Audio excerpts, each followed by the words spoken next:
Seguimos, estamos en la mesa de viernes 4 de mayo del año 2018, a 200 años del nacimiento de Karl Marx, y ante la insistencia y la tenacidad de Juan Grompone, ese es el tema, no digo único, pero casi único de la discusión de esta mañana. Bueno, no, ojo, la iniciativa fue de Juan, pero todos terminaron estando de acuerdo. No, todos de acuerdo. Acá no hay nadie forzado, No. nadie obligado, al revés, todos muy convencidos. Hablemos ahora de Carlos Marx, pero desde la actualidad. ¿Sigue vigente su pensamiento? ¿Dónde está su huella? Hay bastante para examinar en esta materia. Dale, Juan. Bueno, yo voy a empezar primero por el pensamiento vigente. Una de las tesis que yo considero que está vigente es la interpretación de la historia, es decir, que la historia se interpreta por una base material, que es esencialmente la economía, que es esencialmente el trabajo humano, y sobre la cual se construye un edificio que es la ideología, el orden legal, la religión, etcétera. Es decir, creo que esa es una tesis en la cual yo adhiero y que la entiendo absolutamente vigente. Segunda tesis, la lucha de clases. Ana planteaba muy bien la idea esa de que, ¿por qué milagro, si la historia es la historia de la lucha de clases, luego, al construir una nueva sociedad, cuando las clases medias actuales construyan una nueva sociedad, ¿por qué no va a haber lucha de clases en esa? Esa es una duda que queda planteada, y yo estoy de acuerdo con la duda. Es decir, inclusive en los diagramas que yo pongo signos de interrogación sobre si ahí hay o no, si eso es el fin de la lucha de clases o no. Bueno, el tercer punto que creo que queda claro, para mí también, es que el capitalismo es un modo de producción, y como todos los modos de producción, comenzó y por lo tanto terminará. Y va a terminar no cuando haya la revolución de los proletarios, sino cuando el capitalismo sea un obstáculo para el desarrollo de la sociedad humana. Es decir, que el famoso sepulturero del capitalismo es cuando el capitalismo empieza a encontrarse con los límites posibles. Por ejemplo, ya empezamos a ver que hay límites para el capitalismo, es decir, por ejemplo, la posibilidad de agotamiento de las materias primas, la acusación del calentamiento global, que la capacidad de la población sustentable que tiene la Tierra, pero yo creo que el más importante de todos es cuando todo el planeta sea capitalista, el capitalismo no tiene más sentido. Es decir, creo que ahí es cuando se encuentra con su sepultura. Y la cuarta es el pensamiento económico. Ana quedó perpleja con esa afirmación. La cuarta el triunfo del capitalismo es su propio el triunfo global fin. del capitalismo es su propio fin. ¿A quién le van a vender heladeras? ¿A los esquimales? ¿No? ¿A quién, ¿Por qué no? No, porque no sirve. ¿Quién dijo que ya no se las están vendiendo? Pero a ver, no sé si nos vamos a entretener ahí, pero... No, porque quiero seguir con lo demás. Pero pensamiento económico. Pero hoy un país capitalista le vende a otro país capitalista. No, a un país capitalista en desarrollo. En desarrollo, en general. Es decir, ¿qué está haciendo China? China nos vende las computadoras a nosotros, que no las podemos fabricar, ¿verdad? Y se las vende, y también se las vende a Estados Unidos. Bueno, entonces... También se las vende a Estados Unidos. Pero básicamente, cuando no haya mercados nuevos, se acabó el capitalismo. Bueno, ahora, el pensamiento económico de Marx se basa en dos leyes básicas. La ley del valor, que yo creo que está vigente y que es empírica, se puede demostrar, como lo voy a mostrar en la publicación que estoy preparando, y ya lo mostré en un libro que se llama La ley del capital. Y luego la ley de beneficio decreciente, que es que lo que dice que en la medida que la tecnología avanza, entonces la producción emplea cada vez menos trabajadores. Al emplear cada vez menos trabajadores, como la fuente del beneficio proviene de la plusvalía sacada a los trabajadores, entonces el beneficio de los capitalistas desciende. Eso se puede verificar empíricamente. Ya hubo el capitalismo comercial, tenía beneficios del orden del 40% cuando comenzó, y terminó teniendo el 5%. Ese es el momento que comienza la revolución industrial, y entonces las hilanderías tenían beneficios de 35-40% también, y luego, a medida que se difundió la tecnología y la máquina a vapor, empezó a caer. Y ahora estamos en la tercera etapa, es decir, una tercera etapa en que las fábricas ya no dan más rendimiento, no dan mucho más que el 5%, pero las empresas que manejan información, Google, Apple, todas esas empresas, las redes sociales, esas producen unos beneficios enormes, del 25, 30, increíble. Del 25, 30 o 40%. Es decir, que nuevamente el capitalismo lo que hace es, a medida que se le cae, que eso no lo vio Marx, a medida que el beneficio decreciente es cierto, pero lo que no vio Marx es que el capitalismo tiene capacidad para recuperarse y volver a recuperar por cambios violentos en la economía la tasa de beneficio. Pero nuevamente va a seguir cayendo. Sí, bueno, pero eso es una etapa financiera y monopolista. A ver, de a uno. Digo, menos mal que dijo esta última etapa, porque yo ya me estaba convirtiendo en marxista. Porque si ese es el marxismo, yo me vuelvo al marxismo. Bueno, yo quiero mencionar... Menos mal que dijiste esto último de la teoría del valor, que eso no podés defender. El beneficio decreciente. Sí, el beneficio decreciente es así en actividad económica, siempre es así. En la agricultura es así. La moraleja... Pero, la teoría del valor, de que el valor es la plusvalía que tú le sacás al obrero. No, el valor no es eso. No, ¿cómo no? La teoría del valor lo que dice es que el precio de venta de las mercancías tiene que ver con el trabajo incorporado. Con el trabajo incorporado, exactamente. Sí. Entonces, vayamos a los Google y a los Amazon y todo eso. ¿Cómo explicas tú que las fortunas enormes que han hecho los Steve Jobs y los Gates de este mundo haya sido trabajo que se hayan apoderado de la plusvalía generada por quién? Por los obreros que le arman los iPhones al señor Stop. Por los 35.000 trabajadores que son los que planifican y programan. No planifican nada. Si no hubiera sido por estas personas. Y hay vamos a escuchar el argumento de Juan. Juan dice que el valor es el valor de los creadores. Claro, de los creadores de la tecnología. Claro. Hay 35.000 personas trabajando para Google. Decís, esos también son trabajadores. Por supuesto que son trabajadores. No son trabajadores solo los que arman los aparatitos. No, claro, esos trabajadores. Y perdón, están olvidando la especulación y el valor de las ideas. Pero hay otra cosa más. A veces una cosa sale carísima porque tiene un valor agregado de imagen en donde el que trabajó es un creativo de publicidad. Ha cambiado mucho y tenemos ejemplos muy claros con algunas marcas de artículos deportivos, ¿no? Que son puro marketing. Buena parte del precio es la marca, ¿no? Es la seducción que la marca ejerce en la gente, más que el artículo en sí mismo. Pero más que la gente está dispuesta a pagar, más allá del trabajo del obrero que haya detrás de eso. Y siguiendo según la lectura de Juan, ahí está el trabajo de los creativos, los publicitarios. Y siguiendo el parecer... No me dejaron decir. Te dejamos el 80% del tiempo. Déjenlo, pobrecito. Déjenlo. En Marx eso se llama plusvalía relativa, que es que quien encuentra algo nuevo, durante el tiempo que puede ejercer ese monopolio, gana muchísimo dinero. Se llama la plusvalía relativa, hay varios capítulos en el Capital. Bueno, yo quiero decir rápidamente el no vigente, pero si quieren seguimos después. Sí, compartí el micrófono. Sí, un cachito vos. Y siguiendo el parecer de esta lógica absoluta, no sigo el verso, pero la moraleja de todo esto es que tenemos que seguir, dedicarnos a impulsar el capitalismo, así planetariamente lo capitalizamos, y a partir de ahí no sé qué pasa. Pero hay una cosa, hay un desfasaje que desde mi punto de vista se produce, y es que no terminamos de tener los pies en la tierra. Es decir, la situación planetaria es de atraso, de grandes capitales, de hambrunas, de continentes que no terminan de levantarse, y lo que marca presencia el marxismo es el sostén de una ideología de movimientos que surgen por todos lados, que ya han surgido, que están estabilizados, que declinan, que avanzan, que retroceden, pidiendo justicia social.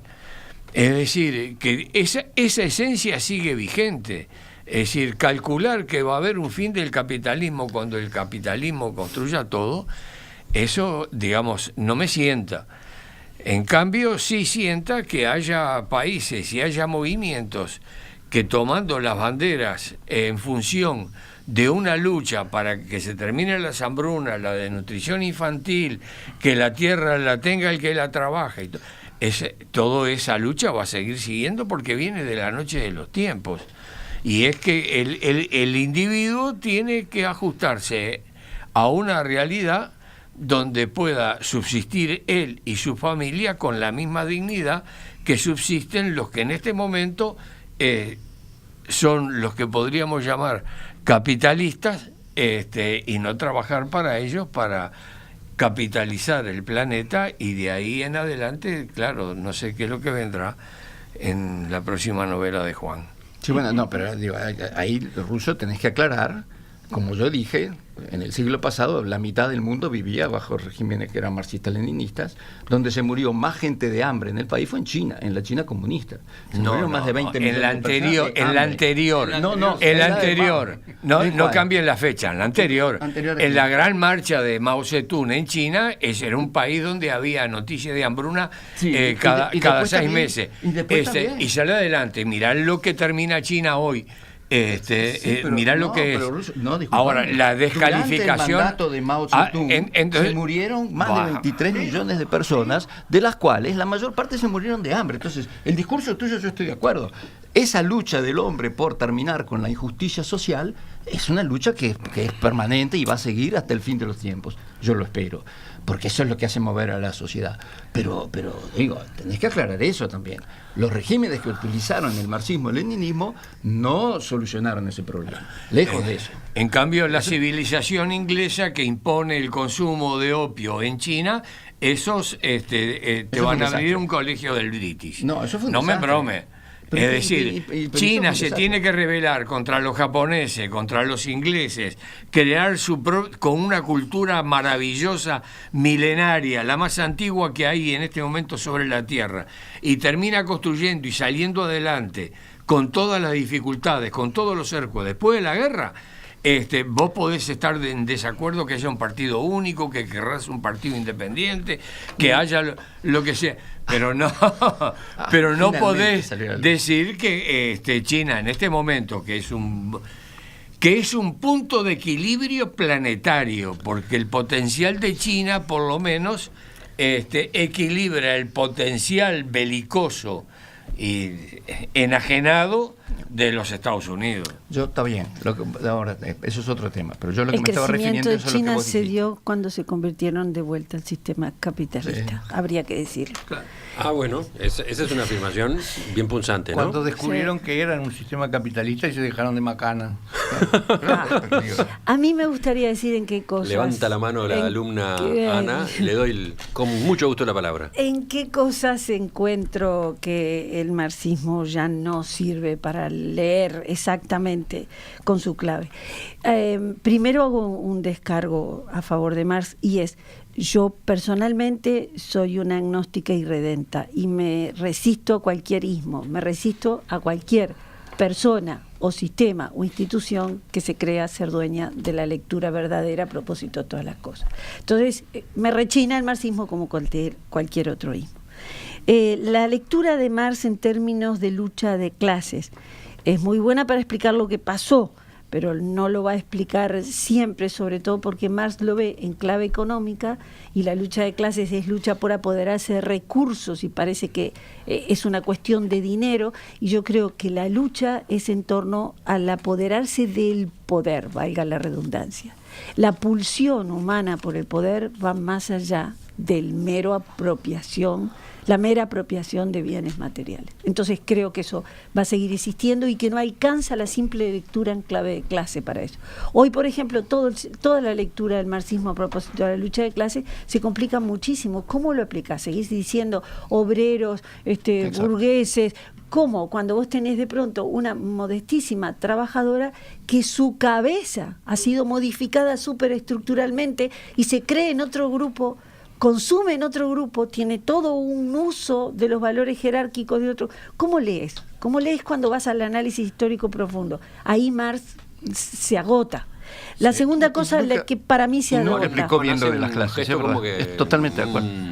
Para la segunda cosa, a ver. No, seguí, por supuesto. La segunda cosa en la cual no me satisface es en esa linealidad histórica, que es muy compacta desde el punto de vista del relato y de la retórica, pero creo que la historia es muchísimo más compleja, que no es tan lineal, que no todo va siempre hacia adelante, que tenemos verdaderos retrocesos y agujeros negros.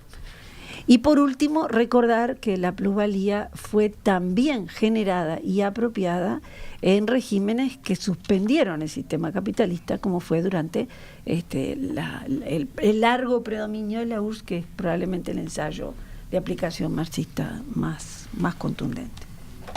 ¿La URSS es el ensayo de aplicación marxista más contundente, Juan? Leninista, marxista, está en la palabra marxista. No, marxista-leninista no existe. No es lo mismo. Marxista-leninista no existe. Estaba tratando de que se pelearan un poco. Bien. Yo nuevamente estoy casi de acuerdo con todo lo que dice Ana, excepto el único punto con el cual estoy de acuerdo es que ella no cree en el ismo-marxismo, pero cree en el ismo-freudismo, porque habla de la pulsión. Habla de la pulsión por el poder. Eso es una idea freudiana. Bueno, pero no importa. Yo no soy freudiana, Bueno, pero sí. esa idea de Freud me gusta. Bueno, si es de Freud, me freudista. gusta. Es lo que se llama la pulsión lumbar. En Bueno, definitiva, esto terminó siendo un problema reumático. Quiero mencionar varias cosas. La primera, sobre el progreso lineal. La idea de progreso lineal no es de Marx, sino de Stalin.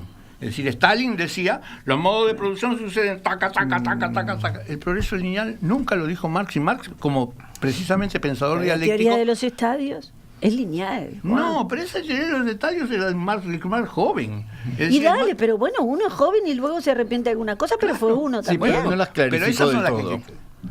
Si se arrepintió, no lo dijo Pero claramente. Marx es claramente un dialéctico, es decir, de modo que sabe que la historia avanza para adelante, pero después retrocede, es decir, no cabe duda. Eso hasta Lenin, que no era nada marxista, hablaba 2 pasos adelante, un paso adelante y 2 pasos atrás, ¿no? Es decir, no, el progreso lineal no es una idea de Marx, es una idea de Stalin, que era un cuadrado perfecto, además de muchas otras cosas. Yo quiero mencionar otras cosas que no funcionaron en Marx. Por ejemplo, el internacionalismo obrero. El internacionalismo obrero se cobró al menos en 2 grandes oportunidades. En primer lugar, se quebró con la primera internacional, porque los anarquistas dijeron, eso de que la nueva sociedad va a tener un Estado y yo qué sé cuánto, eso no, porque los anarquistas lo que creían era que el responsable de los males del mundo era el Estado. Entonces no me vengan a vender que todo va a ser estatista. Y ahí se quebró la primera internacional. Y se quebró en la Primera Guerra Mundial.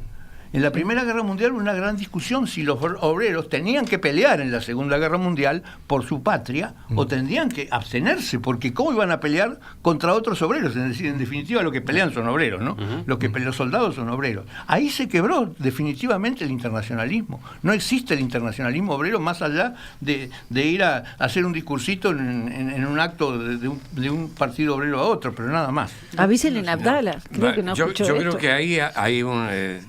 ¿Qué hacemos con la internacional? Si me permitís. Se dice, hubo 4 internacionales, todas se disolvieron. La canción, digo. La la Comintern. seguimos No, acá. la canción es Una canción. demasiado linda. Que no. La canción es una canción, listo. Pero la tercera internacional se convirtió en Lenin convierte a la tercera internacional en el Comintern y se va. Por eso, y la 4ª internacional es la trotskista. Es la trotskista, es verdad, sí. Aguante Bueno, Trotsky. las Señor otras 2 quemaba cosas los que perros. para mí están mal, y eso ya las dije, son que la clase revolucionaria no es el proletariado, es decir, que hubo muchas otras, por ejemplo, en China y en Vietnam fueron los campesinos los que hicieron la revolución, y el estatismo en la sociedad nueva es una idea simplemente que el propio Marx rechazó. Mauricio está en Sí, yo la también cola creo. de... Ya está. Juan De terminó, impresión. ya tachó Terminé, todos los chao. puntos que tenía en su papel. ¿Podemos Ahora podemos escuchar a hacer una Mauricio. tertulia nosotros? A mí me parece que hay afirmaciones que no condicen con la realidad, digamos, en todo planteo teórico, que es lo que estamos asistiendo acá, que es muy inteligente y muy leído. Hay afirmaciones que el internacionalismo proletario perdió efectividad, no tiene utilidad, no existe. Yo creo que hay que recordar algunos acontecimientos donde en la esencia de este pensamiento produjo un movimiento internacionalista en la Guerra Civil Española, donde la invasión del fascismo y el clero conservador y la alianza con el fascismo de Hitler, que utilizó los aviones allí por primera vez, esa internacional negada convoca de alguna manera lo que termina conformando las brigadas internacionales que van a combatir las fuerzas que también manda Alemania y manda Italia, donde van obreros uruguayos e intelectuales uruguayos y profesionales uruguayos. y fueron de todas partes del mundo. Quiere decir que hay una concepción global antifascista, institucional, democrática, que brega por las mejores condiciones de vida para el ser humano. Entonces, esa es la esencia de la revolución. La diferencia entre Marx y Lenin no está en el desarrollo de su pensamiento marxista o no marxista. Lenin era un pragmático, era un revolucionario. Marx era un teórico. Había que encarar una Rusia donde caía el zarismo, donde volvían los soldados del frente, donde había que organizarlo, los cobreros que había, los campesinos que había que organizar, terminan armando una asamblea, un soviet. Entonces, uno de los razonamientos que hace Lenin es que no se pueden saltear etapas históricas. Entonces, le faltaba la etapa capitalista. Y establece en su programa inicial la nueva política económica, es decir, el desarrollo del capitalismo en esa Unión Soviética, donde se plantea todo el poder a los soviets. Porque si no los tomaban ellos, volvían otra vez los kulak, volvían otra vez la aristocracia, volvía otra vez el atraso y ese dominio tremendo que tuvo la Iglesia junto con la aristocracia en Rusia. Entonces plantea y lo desarrolla. Es decir, que cuando llegas al momento práctico y después la lucha, y te termino con esto, la resistencia contra ese avasallamiento de la dignidad humana que es el nazismo y el fascismo, en la resistencia participan los comunistas de Italia, los comunistas de Francia, el maquis, los partisanos. Vamos a entendernos. Pero no, y liberales democráticos también. Esa defensa del internacionalismo. Yo no lo estoy, yo no estoy tratando de convencer a Juan. No, porque Juan ya está perdido. Lo estabas discutiendo con Juan. ¿no? Para ti esos no son ejemplos de yo que... quiero que el ejemplo de la Guerra Civil Española es muy interesante. Es cierto que hubo brigadas internacionales, pero es no menos cierto que hubo batallas gigantescas entre comunistas y anarquistas, tan feroces como contra el propio, es decir, que tanto ahí donde estaba. que hubieron, ¿por qué? Porque los movimientos son heterogéneos, porque había columnas. No eran proletarios los dos. Sí, pero también tienen diferencia entre los proletarios. ¿Por qué no es admisible eso? El punto es hasta qué extremo se llevan esas diferencias. Bueno, a la guerra feroz, a la batalla feroz. A la batalla feroz o al entendimiento. En algunos casos se llega al entendimiento, en otros casos. En Cuba, por ejemplo, todas las corrientes políticas de izquierda crearon un solo partido, por ejemplo. Lo último, Gonzalo, estamos en la hora pasadísimos. No, en respuesta a lo que dice el Russo, yo quiero asegurarle que todos bregamos por un mundo mejor y un mundo más justo y más social, las Naciones Unidas también, y no tienen como su nervio motor la lucha de clases.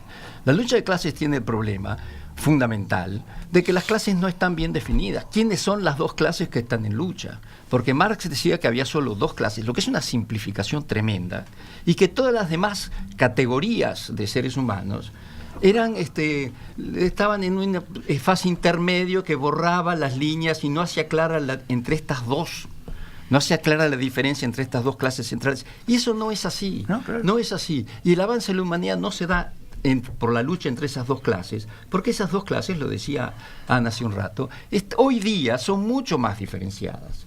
Entonces vos lo que tenés que bregar no es porque esas dos clases luchen para crear nuevas realidades, sino porque la sociedad entera logre conquistar, fundamentalmente por medios pacíficos, y bregando siempre por un mundo más justo y más igualitario, lo logren a través del diálogo. Hay teorías también, los economistas fabianos ingleses llegaron a conclusiones muy parecidas sin necesidad de ir a la lucha de clases. 10 de la mañana y 6 minutos. Dice Gonzalo, uno de nuestros oyentes, ¿cuánto daño le hizo Marx al mundo, especialmente a Latinoamérica del siglo XXI? ¡Viva Adam Smith! Parece claro que la discusión sigue abierta, ¿no? De ningún modo pretendíamos agotarla acá, hoy en la mesa de los viernes. Habrá otros espacios, como piden otros oyentes, para retomar este asunto. Karl Marx a 200 años de su nacimiento.